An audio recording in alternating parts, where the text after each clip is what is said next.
morning dyan sa inyo mga katrabaders. Saan man kayo ngayon, ingat-ingat pa rin tayo mga katrabaders. Nasa trabaho man tayo o kahit saan man, ingat-ingat. Maaring nagtataka kayo mga katrabaders kung bakit manok yung kine-content ko ngayon mga katrabaders. Ito ay nagpapalahi po kami ngayon mga katrabaders para gawing negosyo. Pangbenta namin pag marami na. At saka mga magagandang manok din to mga katrabaders. Yung mga tested na bloodline na pinapalahi namin, may 5K sweater, may lemon sweater, may Boston sweater. Yun muna yung sinisimula namin magparami para kung sakaling mayroon na at saka may buyer na gusto bumili, pwede naman kami magbenta nitong mga manok na aming pinapalahi. Yan mga katrabaders. Kasi yung iba, yung mga mahilig dyan magsabong, ito talaga yung hinahanap nila, yung mga magagandang bloodline pangbenta sa kanila.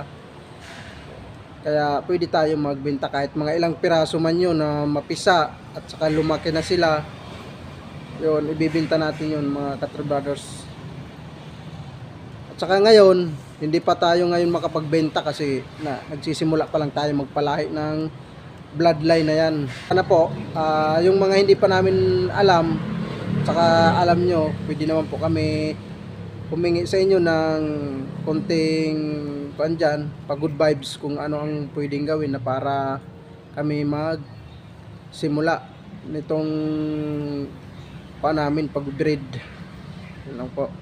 At saka yung hindi dyan mahilig magmanok na aking mga viewers, followers, subscribers, nanonood pa rin kayo sa mga simple ko lang na mga ina-upload.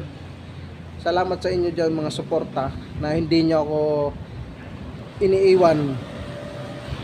Inaamin ko naman mga katrabaders na medyo yung mga ina-upload natin na video hindi talaga tinatangkilig ng mga viewers at saka mga followers. Okay lang po yun.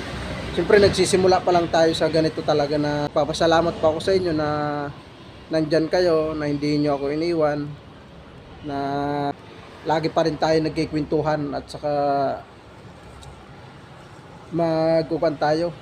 magkikwentuhan tayo hanggang saan tayo makarating sa kwentuhan natin. Yan. Kaya masaya ako. Kaya pasensya na po kayo kasi ito na po yung ating i-content tungkol sa pagmamanok. Sana po maintindihan niyo ako mga katrabaders at pasensya na rin po kung matagal akong hindi nakapag-upload sa aking mga mahal na mga viewers, followers, at saka mga subscribers. Kung bago ka pa lang sa aking channel, mahingi lang sana po ako ng pabor sa inyo na pwede naman po paki-subscribe at paki-pindot na rin po ng notification bell para lagi tayong updated sa pagkikwentuhan natin sa bawat upload ko mga katrabaders. Hanggang dito lang muna tayo. Thank you so much sa inyo lahat.